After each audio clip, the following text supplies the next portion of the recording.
Perkenalkan, nama saya Maria Yohana Gabrielsasi dengan NIM 2110062 Prodi Sistem Informasi kelas B 1. Kali ini saya akan mempresentasikan hasil kerja tugas saya, yaitu dalam mata kuliah Supply Chain Management, dan judul studi kasus yang saya ambil yaitu Supply Chain Management pada PT Timor Mitra Niaga. Oke, baik, di sini saya akan menjelaskan. Untuk yang pertama, menjelaskan proses bisnis dan ruang lingkupnya. Jadi, PT Timor Mitra Niaga ini didirikan pada bulan Oktober 1990. PT ini sebagai memiliki salah satu perkebunan swasta nasional terbesar untuk kakao, kayu, dan kelapa sawit. Jadi masyarakat Indonesia belum tahu ada coklat terbaik yang berasal dari Provinsi Nusa Tenggara Timur. Coklat ini berasal dari biji kakao yang sudah mendapatkan pengakuan internasional sebagai yang terbaik di dunia tahun 2015. Oke, jadi PT Timor Mitra Niaga ini tuh berasal dari Nusa Tenggara Timur, tepatnya di Pulau Sumba Barat.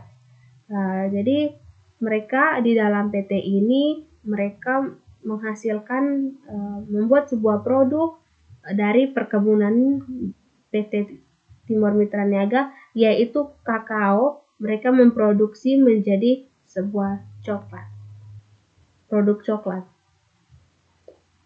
Yang berikutnya menjelaskan strategi rantai pasok yang dapat dipilih untuk melakukan pembelian.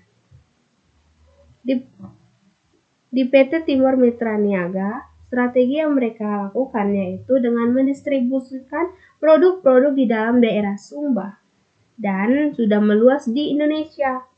Dan juga produk-produk ini sudah sampai ke pameran coklat di luar negeri ya. Dan produk coklat itu sudah diapresiasi oleh negara asing pada tahun 2015.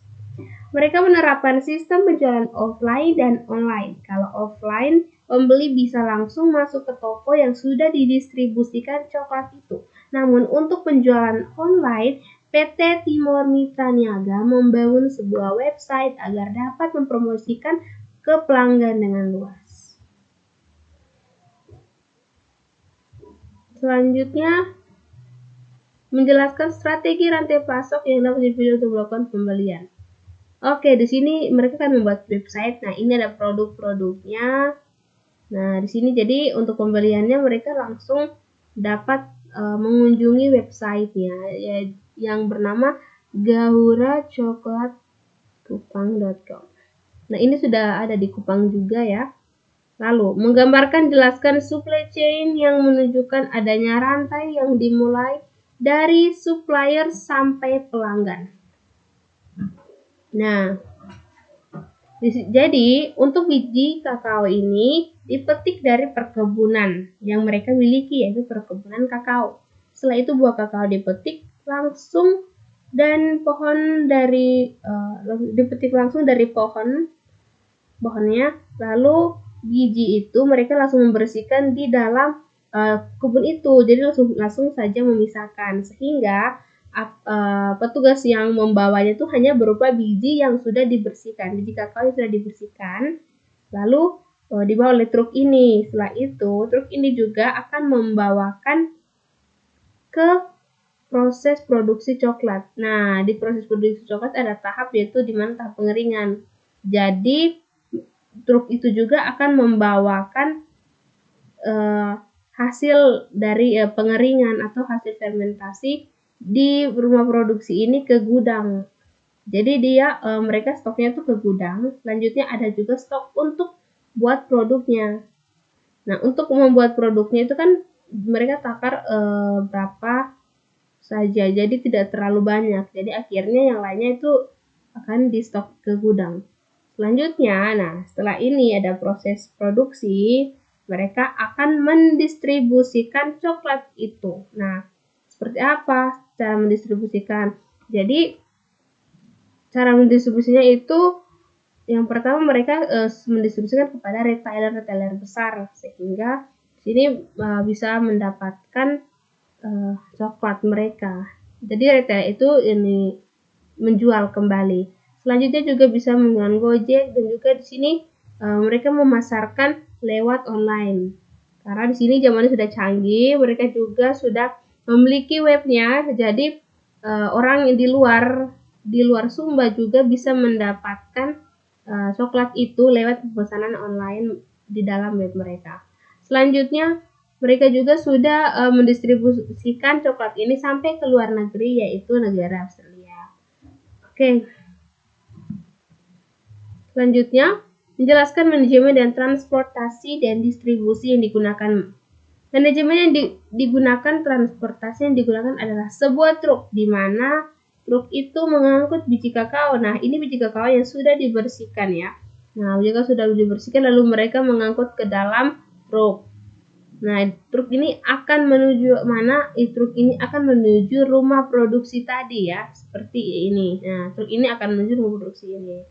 Selanjutnya, untuk mengangkut biji kakao dan juga mengirimkan melalui truk ekspedisi menggunakan kapal dan pesawat untuk transportasi ke luar negeri. Jadi untuk transportasi di dalam kota, di luar kota Sumba, dari Pulau Sumba itu mereka menggunakan kapal ya, kapal dan truk-truk ekspedisi untuk mendistribusikan produk-produk coklat. Namun untuk ke luar negeri mereka menggunakan kapal untuk menggunakan pesawat untuk memproduksikan untuk mendistribusikan coklat itu. Oke. Menggambarkan infrastruktur teknologi informasi. Oke, jadi di sini kan mereka sudah membuat web. Jadi di sini untuk perancangannya mereka, menurut saya ya, untuk perancangannya mereka admin dan ketua itu kan ketua harus mengetahui segala perancangan, segala alur tata kerja, skala stok, skala apa yang bawahannya atau admin atau karyawan-karyawan mereka bekerja. Jadi untuk mengetahuinya di dalam website ini ketua harus login dulu, tetapi untuk adminnya harus daftar, dan apalagi pelanggan di dalam website ini pelanggan harus daftar dulu lalu bisa untuk login.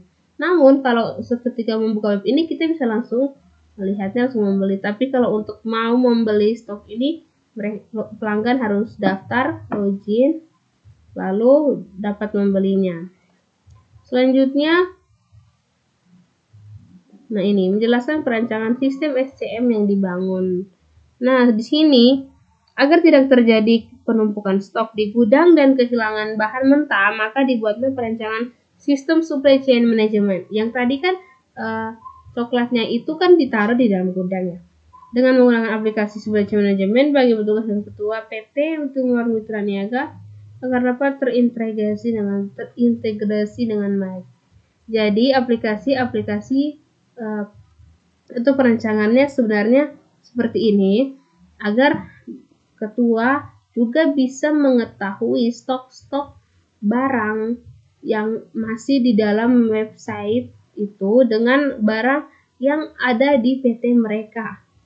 Jadi tidak ada penumpukan stok, dan juga sebenarnya di sini untuk di gudangnya itu mereka harus mencatat menggunakan aplikasi atau merancang ya. Jadi untuk rancangannya sebenarnya juga hampir sama seperti ini. Setiap kali barang masuk mereka harus mengupload dalam aplikasi agar ketua pun juga tahu.